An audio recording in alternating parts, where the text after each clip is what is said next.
الحمد للہ وحدہ والصلاة والسلام علی من لا نبی بعد اما بعد۔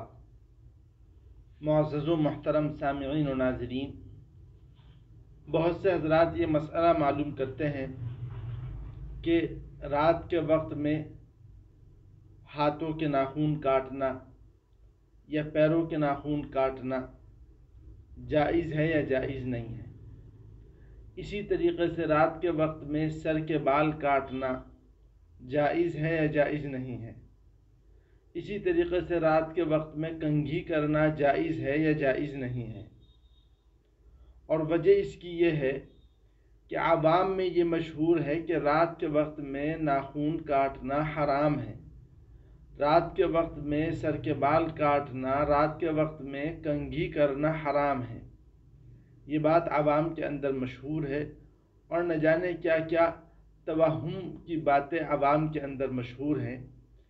تو اس لیے بعض لوگ یہ سوال کرتے ہیں کہ رات میں ناخن کاٹنا، سر کے بال کاٹنا اور بالوں میں کنگھی کرنا جائز ہے یا جائز نہیں ہے۔ تو اس کا جواب یہ ہے کہ رات کے وقت میں اگر ناخن کاٹنا چاہیں تو رات کے وقت میں ناخن کاٹنا جائز ہے۔ رات کے وقت میں سر کے بالوں میں کنگھی کرنا بھی جائز ہے، اور رات کے وقت کے اندر بالوں کو کاٹنا بھی جائز ہے، اور اس میں کوئی قباحت اور کوئی حرج کی بات نہیں ہے۔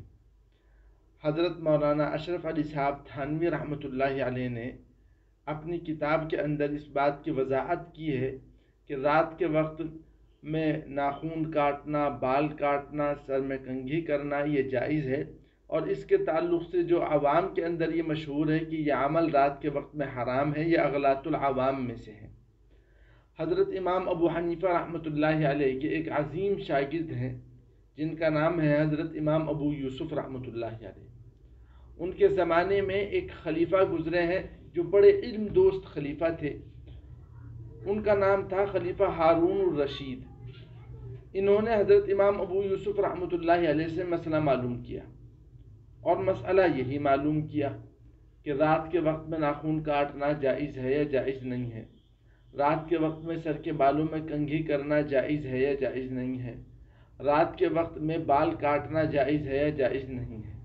یہ مسئلہ انہوں نے حضرت امام ابو یوسف رحمۃ اللہ علیہ سے معلوم کیا۔ حضرت امام ابو یوسف رحمۃ اللہ علیہ نے فرمایا کہ یہ تینوں عمل رات کے وقت میں کرنا جائز ہے۔ انہوں نے پوچھا مدلیل علی ھذا، دلیل کیا ہے اس بات کی؟ تو حضرت امام ابو یوسف رحمۃ اللہ علیہ نے فرمایا قال رسول اللہ صلی اللہ علیہ وسلم الخیر لا یؤخر، کہ اللہ کے رسول صلی اللہ علیہ وسلم فرماتے ہیں کہ خیر کو مؤخر نہ کرو۔ ناخن کاٹنا، بال کاٹنا، سر میں کنگھی کرنا، یہ تمام کی تمام چیزیں صفائی ستھرائی سے تعلق رکھتی ہیں، اور صفائی ستھرائی کے خیر کا کام ہونے میں کوئی شبہ نہیں ہے۔ اور حدیث میں تعلیم یہ ہے کہ خیر کے کام کو مؤخر نہ کیا جائے، اس لیے ان کاموں کو بھی مؤخر نہ کیا جائے، جس وقت ملے اسی وقت ان کاموں کو کر لینا چاہیے، چاہے وہ رات کا وقت ہو، چاہے وہ دن کا وقت ہو، چاہے وہ دوپہر کا وقت ہو، چاہے وہ صبح کا وقت ہو، اور چاہے وہ شام کا وقت ہو۔ اللہ تعالی ہم تمام لوگوں کو دین کی ان باتوں کو سمجھنے کی توفیق عطا فرمائے اور ان پر عمل کرنے کی توفیق عطا فرمائے۔ وآخر دعوانا الحمد للہ رب العالمین۔